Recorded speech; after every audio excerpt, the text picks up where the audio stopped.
Hello guys, तो welcome on this video. कड़वा सच, what is the right age of marriage for girls. ठीक है, आज हम इसके ऊपर बात करने वाले हैं क्योंकि शादी तो करनी है ना, तो शादी करनी है तो इसके ऊपर बिल्कुल कड़वा सच भी बोलेंगे। बात कड़वी भी लगेगी, हो सकता है थोड़ी बुरी भी लगे, लेकिन लग जाने दो। ठीक है, क्योंकि क्या होता है कि बीमारी का इलाज कड़वी दवाई ही करती है, और दवाई भी तो कड़वी होती है ना, तो बीमारी का इलाज तो तभी होता है।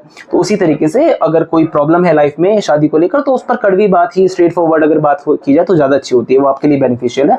बट अगर फिर भी आपको लगता है कि आपको बुरा लग सकता है, आप सेंसिटिव हो, तो आप ये वीडियो छोड़ के जा सकते हो, क्योंकि बात जो हम करेंगे इसके ऊपर सीरियसली ही करेंगे, और जो प्रैक्टिकल एडवाइस होगी बिल्कुल वही दी जाएगी। इस पर कोई लाग लपेट नहीं होगा। ठीक है, तो क्या होता है कि आज हमारे सोसाइटी में सिचुएशन क्या है? सिचुएशन ये है कि पेरेंट्स जो होते हैं ना, पेरेंट्स होते हैं, कहते हैं कि भाई हमारी डॉटर किसी लड़के से बात नहीं करनी चाहिए। ओके, मतलब किसी भी लड़के से बात ना करे, ऑपोजिट जेंडर से कोई इंटरेक्शन ना रखे, क्योंकि बुरी संगत में चली जाएगी। तो हमेशा कुछ रिस्ट्रिक्शन लगाई जाती हैं गर्ल्स के ऊपर कि भाई स्टार्टिंग से ही कि भाई तुम अपोजिट जेंडर के साथ मत बात करो। अगर इवन मैंने ये भी देखा है कि कुछ गर्ल्स ऐसी होती हैं, वो संडे को घर से बाहर नहीं निकलती।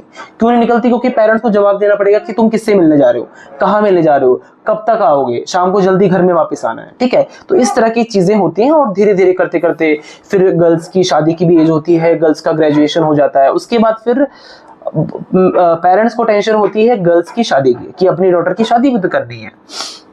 लेकिन अब वो लड़का ढूंढते ढूंढते ढूंढते ढूंढते परेशान हो जाते हैं, क्योंकि अब उनके लिए राइट मैच नहीं मिल रहा। पेरेंट्स सोच रहे हैं कि हम ढूंढें, लेकिन राइट मैच नहीं मिल रहा उनको। तो अब वो अपनी लड़की से भी पूछते हैं कि भाई तुम्हारी जान पहचान में कोई लड़का है तो बताओ, किसी लड़की को पसंद करती हो तो बताओ। ठीक है, तुम्हारा कोई ऑलरेडी रिलेशनशिप चल रहा हो जो हमें ना पता हो तो बताओ। ठीक है, हम उस लड़की से बात करेंगे, तुम्हारी शादी करवा देंगे। वही पेरेंट्स जो अपोजिट जेंडर से इंटरेक्शन रखने में मना कर रहे थे, अब वो अपनी ही लड़की से पूछ रहे हैं कि भाई ये बताओ कि कोई लड़का तुमको मिल रहा है क्या? मतलब शादी भी तो करनी है ना, सोसाइटी में ये भी तो दिखाना है कि भाई हमारी बेटी है, तो हमारी बेटी की शादी की एज से तो हमने एक अच्छा लड़का हम ढूंढ के लेके आए, वो भी तो सोसाइटी में फ्लेक्स करना है। बट अब क्या करें कि अब लड़की ने इंटरेक्ट ही नहीं किया है, लड़की ने कभी उस तरीके से कभी देखा ही नहीं है, हमेशा रोका गया है। तो अब प्रॉब्लम होती है कि राइट मैच कैसे ढूंढे। अब लड़की की एज होती चली जाती है। ठीक है, 24 होगी, 25 होगी, 26 होगी, 27 होगी, 28 होगी। अब प्रेशर धीरे धीरे बिल्डअप होना शुरू हो जाता है, मेंटल प्रेशर बिल्डअप होना शुरू हो जाता है, सोसाइटी का प्रेशर आना शुरू हो जाता है, पेरेंट्स के ऊपर भी और लड़की के ऊपर भी। अब राइट मैच नहीं मिल रहा। वो पेरेंट्स कहते हैं कि पेरेंट्स बच्चों को बोलते हैं कि तुम ढूंढ लो, बच्चे कहते हैं कि भाई हम तो आपके भरोसे बैठे थे, आपने तो रोका था कि भाई अपोजिट जेंडर से कोई इंटरेक्शन मत रखो। ठीक है, तो अब यहां पर एक कंफ्लिक्ट की सिचुएशन आ गई। तो अब इस सिचुएशन में गर्ल्स क्या कर सकती हैं, हम उसके ऊपर बात करेंगे, क्योंकि अल्टीमेटली जो शादी करनी है वो गर्ल्स को ही करनी है। और शादी के बाद ना, एक बार शादी हो जाती है तो एक बार कहते हैं प्लॉट की रजिस्ट्री होगी ना एक बार, तो फिर कोई नहीं आता। फिर आपके मायके के पेरेंट्स, चाहे ससुराल के पेरेंट्स हो, चाहे सोसाइटी हो, चाहे आपके फ्रेंड्स हो, चाहे कोई भी, फिर कोई नहीं आता। फिर कहता है फिर आपस में मामला सुलझाओ। 4 लोग सलाह के दे देंगे, लेकिन कोई फिर आएगा नहीं। इसलिए बहुत इंपॉर्टेंट है अपने लिए राइट लाइफ पार्टनर ढूंढना। और थोड़ा सा यूं भी होता है कि गर्ल्स के ऊपर थोड़ा एज प्रेशर भी इसलिए ज्यादा होता है क्योंकि गर्ल्स को फैमिली प्लानिंग करनी होती है। बॉयज का क्या है, उनके स्पर्म्स तो हेल्दी रहते हैं। ठीक है, बॉयज के जो स्पर्म्स होते हैं फैमिली प्लानिंग के लिए वो हेल्दी रहते हैं काफी टाइम के, लेकिन जो गर्ल्स की जो एग्स होते हैं उनका एक पर्टिकुलर टाइम होता है कि आप इतने पर्टिकुलर टाइम में कंसीव करोगे। और वो जो एग्स होते हैं, जो एग्स का जो प्रोडक्शन होता है, वो हेल्दी एग्स एक एज के बाद नहीं रहती, मतलब 30 के बाद वो धीरे धीरे उनकी क्वालिटी काफी डिग्रेड होना शुरू हो जाती है। तो फैमिली प्लानिंग में या प्रेगनेंसी कंसीव करने में इश्यूज आते हैं गर्ल्स को, जो कि इसलिए उनके ऊपर भी थोड़ा सा प्रेशर होता है शादी का। तो अब इस सिचुएशन में क्या किया जाए कि गर्ल्स ओवर एज भी ना हो और उनकी शादी भी टाइम से हो जाए। आप समझ रहे हो? पहली बात तो गर्ल्स को ना अपने, उसका सॉल्यूशन ये है कि गर्ल्स को ना जो एक लीडिंग रोल है ना वो अपने हाथ में लेना पड़ेगा। जो मामला है ना, जो मैटर है, वो अपने हाथ में लेना पड़ेगा। अगर तुम सिर्फ पेरेंट्स के भरोसे बैठे रहे तो हो सकता है कि वो चीजें तुम्हारे उतनी फेवरेबल ना हो। पेरेंट्स के भरोसे नहीं कर सकते, क्योंकि पेरेंट्स के ऊपर सिर्फ ये प्रेशर नहीं होता कि मुझे मेरी बेटी की शादी करनी है, वो सोसाइटी और रिलेटिव के पॉइंट ऑफ व्यू से भी सोच रहे होते हैं। उनको लगता है कि यार मेरी बेटी की शादी नहीं हुई तो रिलेटिव क्या सोचेंगे, मेरा पड़ोसी क्या सोचेगा, वो उनके दिमाग में ये चीजें भी चल रही होती है। तो इसलिए गर्ल्स, क्योंकि अगर गर्ल्स ये चाहती हैं या फिर पेरेंट्स ये चाहते हैं कि शादी पेरेंट्स ढूंढ कर लेके आए, तो गर्ल्स को क्या करना चाहिए, वेट करो 24 साल तक। अगर आप वर्किंग हो, नॉन वर्किंग हो, जैसे भी हो, 24 एक ऐसी एज है गर्ल्स की जो कि मैं मानता हूं जहां पर उन्हें पेरेंट्स के ऊपर भरोसा करना चाहिए कि वो मेरे लिए एक राइट मैच, एक सही लड़का ढूंढ कर ले आएंगे। लेकिन जहां 24 की एज तक पेरेंट्स कोई राइट मैच, कोई राइट लड़का लड़की के लिए नहीं ढूंढ पाए, वहां पे फिर मामला लड़कियों को अपने हाथ में लेना पड़ेगा। क्योंकि शादी आपको करनी है, पूरी जिंदगी आपको स्पेंड करना है, पेरेंट्स नहीं स्पेंड करेंगे। पेरेंट्स तो बोलेंगे आपकी शादी कर दी, आप अपने घर जाओ, होता है। तो इसलिए 24 की एज तक आप पेरेंट्स का वेट करो कि वो राइट मैच कोई आपके लिए ढूंढ कर ले आए, और अगर कोई राइट मैच आपके लिए ढूंढ कर ले आते हैं तो इट्स ओके, अदरवाइज फिर आपको मामला अपने हाथ में लेना पड़ेगा। अब 24 के बाद आप खुद ढूंढो, आप अपने ऊपर बिलीव रखो, आप खुद टाइम स्पेंड करो बॉयज के साथ में, ऐसे लोगों के साथ में जो कि जिनके साथ में आपको लगता है कि फ्यूचर बन सकता है मेरा, और डेट करने में उनको कोई प्रॉब्लम नहीं है यार। क्योंकि अब नहीं डेट करोगे तो कब करोगे? 40 की एज में डेट करोगे? 60 की एज में डेट करोगे? कब करोगे डेट? अपने राइट मैच कब ढूंढोगे आप? तो इसलिए गर्ल्स को 24 की एज के बाद मामला अपने हाथ में लेना चाहिए। अब बात करते हैं उन गर्ल्स की जो कि वर्किंग है, ठीक है। और क्योंकि अब आप शादी के लिए लड़का देख रही हैं तो आपकी दो चीजें आप देखेंगे कि लड़का दिखता कैसा है और कमाता कितना है, ठीक है। और उसके साथ आपकी बॉन्डिंग बनेगी नहीं बनेगी, तो उसके लिए आपको क्या करना पड़ेगा। जैसे फॉर एग्जांपल क्या है कि लोग शादी.com, जीवन साथी पे प्रोफाइल बना लेते हैं। आप लड़का ढूंढो, कोई दिक्कत वाली बात नहीं है, लेकिन वहां पर सबसे बड़ा जो इशू आज के टाइम पे चल रहा है कि वो मैट्रिमोनियल साइट कम और डेटिंग साइट ज्यादा बनी हुई है।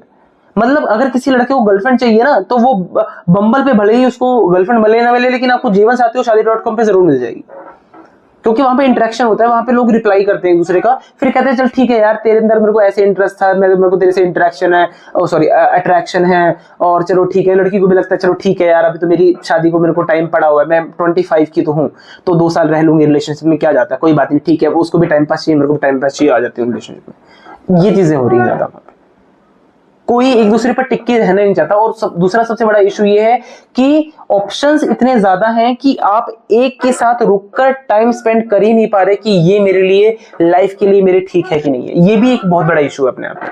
फॉर एग्जाम्पल, जैसे मैं एक लड़का हूं, मैंने जीवन साथी पे एक प्रोफाइल बनाया, मेरे पास अभी 6 गर्ल्स को मैं डेट कर रहा हूं। फॉर एग्जाम्पल 6 गर्ल्स को मैं डेट कर रहा हूं, तो मैं खुद कंफ्यूज हूं यार कि 6 गर्ल्स को मैं डेट कर रहा हूं। हो सकता है कि 7th कोई गर्ल हो या 8th गर्ल कोई मुझे मिले जो कि इन 6 गर्ल से भी बेटर हो। ये बेटर ढूंढने के चक्कर में ना हम एक जगह पर फुल स्टॉप ही नहीं लगा पाते।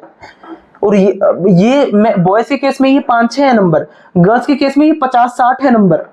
हाँ, अगर आपने भी कभी अगर आप एक लड़की हो और आपने कभी प्रोफाइल बनाया हो जीवन साथी पे, शादी.com पे, आपने ये देखा होगा कि वहां पे आपके पास नंबर ऑफ चॉइसेस इतने ज्यादा हैं कि आपके पास 50-60 रिक्वेस्ट आई हुई है, और आप खुद डिसाइड नहीं कर पा रहे कि मैं किससे शादी करूं, किससे शादी ना करूं। और मतलब बहुत बहुत वर्स्ट सिचुएशन है वहां पर भी, कि क्योंकि एक के साथ पूरी जिंदगी बितानी है, उसको समझने के लिए कम से कम 5 से 6 महीने चाहिए, जो कि नहीं होता है इंडियन सोसाइटी की अरेंज मैरिज में। 3-4 मीटिंग्स में मामला डन हो जाता है, लेकिन फिर भी पूरी जिंदगी बितानी है। जो थोड़ी ज्यादा कंसर्न होते हैं वो लोग, वो कैसे उस चीज को करें। अब 6-6 महीने अगर आप एक लड़के को दोगे, फॉर एग्जांपल एक लड़की है, उसको एक लड़का पसंद आया, उसने उसको 2 महीने दिए, 2 महीने दोनों ने डेट किया, नहीं पसंद आया, ठीक है, कुछ बात ऐसी निकल गई कि नहीं लगा कि आगे इसको कंटिन्यू कर सकते हैं, या फिर बाद में लड़के का इंटरेस्ट खत्म हो गया, या लड़की का इंटरेस्ट खत्म हो गया, या उस लड़के को कोई और मिल गया। अब वो लड़की किसी और को ढूंढेगी, किसी और को डेट करना स्टार्ट करेगी। 2 महीने फिर उसने दूसरे लड़के को दिए डेट करने में, फिर वहां पे भी हो सकता है कुछ चीजें ना समझ में आए, कुछ चीजें ना बने, फिर वो तीसरे लड़के को 2 महीने देगी, ऐसे करके 6 महीने बीत गए। और अगर आप ये देखो तो साल भर में आप 5 से 6 लड़कों को ही डेट कर पाओगे, क्योंकि अगर आप महीने 2 महीने को टाइम देते हो तभी किसी को तो डीपली समझ सकते हो ना। तो 12 महीने में आप सिर्फ 5 से 6 लड़कों को डेट कर पाओगे। तो उस सिचुएशन में वर्किंग गर्ल्स को क्या करना चाहिए, आप जीवन साथी में जरूर ढूंढो, उनके साथ टाइम स्पेंड जरूर करो, लेकिन आपको आसपास भी अपने देखना चाहिए, क्योंकि करियर भी बहुत ज्यादा इंपॉर्टेंट होता है। अगर डॉक्टर किसी इंजीनियर से शादी कर ले तो हो सकता है कि दोनों का प्रोफेशन एक दूसरे को ना समझे। तो इसमें आप सबसे ज्यादा क्या कर सकते हैं, फॉर एग्जांपल अगर आप सीए हो, अगर आप इंजीनियर हो, अगर आप बैंकर हो, फॉर एग्जांपल आप एक ऐसी लड़की हो जो बैंक में काम करती है, तो बैंक में सबसे ज्यादा क्या होता है, प्रेशर बहुत ज्यादा है, पब्लिक डीलिंग आज के टाइम पे बहुत ज्यादा है बैंक में, ट्रांसफरेबल जॉब्स है, थोड़ा टॉक्सिक वर्क कल्चर भी है बैंक्स के अंदर। गवर्नमेंट जॉब जरूर होती है, लेकिन थोड़ा टॉक्सिक वर्क कल्चर है वहां पे। तो अगर आप किसी दूसरे प्रोफेशन के लड़के से शादी करते हैं तो हो सकता है कि वो आपकी उस वर्क प्रेशर को, उस मेंटल प्रेशर को ना समझ पाए। तो सबसे बेस्ट सिनेरियो आपके लिए क्या हो सकता है कि आप वहां पर ही कोई लड़का है उसको देखो, और अगर तुम्हारी अर्निंग्स और सोच थोड़ी बहुत मैच करती हो तो सेटल हो जाओ उसके साथ। दोनों बैंकर हो, दोनों दूसरे के वर्क प्रेशर को, प्रोफेशन को समझते हो, वो ज्यादा बेटर एक लाइफ पार्टनर चलेगी। ट्रांसफरेबल जॉब है, दोनों एक दूसरे की प्रॉब्लम्स को समझेंगे। आप अगर 40,000 एक लड़की है, जैसे एक प्रॉब्लम ये भी होती है कि एक लड़की है 40,000 50,000 60,000 कमा रही है, तो उसको लड़का भी ऐसा चाहिए जो उससे 10 गुना ज्यादा कमाता हो। बेवकूफी है ये। आप मेरे को एक बात बताओ, एक लड़की 50,000 कमा रही है, उसको लड़का चाहिए 1 करोड़ रुपए कमाने वाला साल का, तो तुमको क्या लगता है 1 करोड़ रुपए कमाने वाला साल का हो गया करीब करीब 7-8 लाख रुपए महीने का। तो तुमको लगता है कि एक लड़का जो 7-8 लाख रुपए महीने का कमा रहा है, तुम्हारे वो 50,000 की वैल्यू समझेगा शादी के बाद? नहीं समझेगा, आपकी वैल्यू नहीं करेगा। तो इसलिए इस चीज को समझना बहुत जरूरी है कि आप ऐसे लड़के से शादी करो जो आपकी प्रोफेशन की, आपकी इनकम की इंपॉर्टेंस को समझे। ठीक है, अगर आप 1 करोड़ रुपए कमाने वाले से कर लोगे तो वो तो कह देगा घर बैठ जाओ, घर बैठ जाओ। क्या आप घर बैठ जाओगे? घर बैठना अगर आपको मंजूर है, अगर आपको ऐसा टॉक्सिक लाइफ पार्टनर चाहिए तो आप भले ही शादी करो। ठीक है, तो आपको वो वैल्यू भी समझेगा आपकी, और साथ में जब आप दोनों कमाओगे तो लाइफ में बहुत ज्यादा आगे भी बढ़ जाओगे, और आपको ऐसा 80,000 1 लाख रुपए कमाने वाला लाइफ पार्टनर आपको इजीली मिल भी जाएगा। ठीक है, आज के टाइम पे सब लोग कमा रहे हैं, मेट्रो सिटीज में तो ये आम बात है, हर कोई 1 लाख रुपए कमा लेता है। ठीक है, तो आप उस चीज को समझो। उस ऐसे लड़की को आप डेट करोगे तो आपकी शादी भी जल्दी हो जाएगी, और आपकी शादी अगर मान लो 27-28 की एज में अगर आपकी शादी हो जाती है, तो आपके पास शादी के बाद जो एक हनीमून पीरियड होता है उसको एंजॉय करने का भी टाइम आपके पास रहेगा। आप फैमिली प्लानिंग भी कर सकते हो। ठीक है, फैमिली प्लानिंग भी आप आराम से कर सकते हो कि कब आपको बच्चे चाहिए, कब आपको बच्चे प्लान नहीं करने, कब आपकी फाइनेंशियल कंडीशन आपको अलाउ कर रही है। ठीक है, और आपको कुछ और एसेट्स क्रिएट करनी है, फॉर एग्जांपल कोई कार लेनी है, कोई फॉरेन घूम कर आना है, कुछ अलग आपको करना है, कुछ भी करना है, तो आपके पास सफिशिएंट टाइम होगा।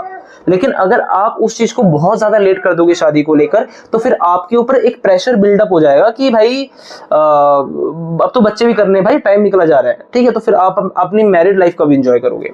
तो इसलिए मैं आपको फिर से रिकमेंड करता हूं कि सिर्फ जीवन साथी और शादी.com पर ही मत देखो, वहां पर तो अलग ही डेटिंग का कॉन्सेप्ट चल रहा है, तो आप उस लूप में मत फंसो।